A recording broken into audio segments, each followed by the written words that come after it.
two silver amulets from the 7th century BC. They were found in Jerusalem at the place now occupied by St. Andrew's Scottish Presbyterian Church, just south of Old Jerusalem. The first find was made in 1979. Gordon Frantz was the supervisor of this dig, actually under the guidance of the director of Gordon Barkay, who wasn't there when the actual find took place. Judith Hadley is the one who actually found the silver amulet. She was a grad student at Wheaton, and she's now professor at Villanova. But one of her colleagues is laying here in what was a tomb. It's a collapsed tomb. It was over him at the time this was originally built. And under where he's laying is a storage area with a number of pots, pottery, various artifacts. And it was in the corner, as Barclay is indicating in the inset there, that this amazing find was made. Silver amulets that were rolled up, but they had inscriptions on them from the Bible. This is from Numbers chapter 6, verse 24. The Lord bless you and keep you, and the Lord make his face to shine upon you.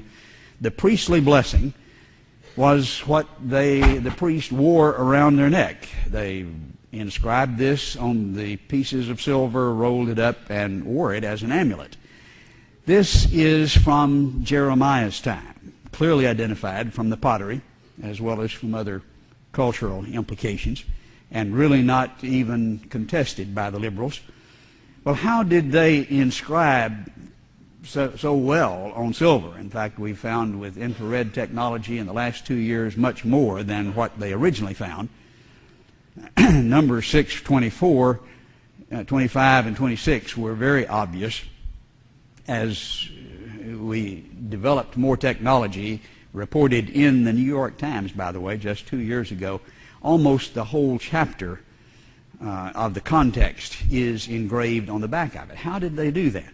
I think we get a hint from Jeremiah 17, where we read, the sin of Judah is written down with an iron stylus with a diamond point. It is engraved on the tablet of their heart. Evidently, they were doing some engraving with diamonds at the end of an iron stylus.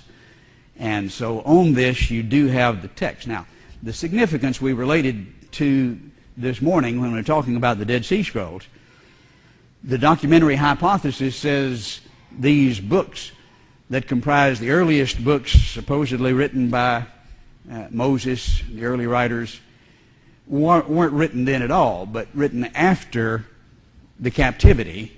And this is what the documentary hypothesis is supposed to have proved.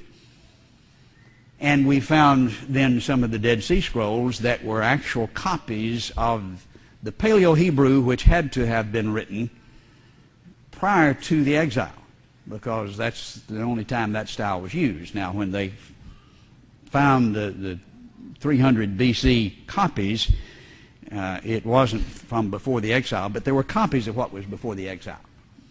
This was not a copy. This was written before the exile. This was 400 years older than the Dead Sea Scrolls, and it is precisely like the text that we have today. Identical. 2 renditions of it and almost a whole chapter on the back side. 400 years older than the Dead Sea Scrolls. That just says the people that have given their faith to the documentary hypothesis have made fools out of themselves as they tried to deny the Word of God.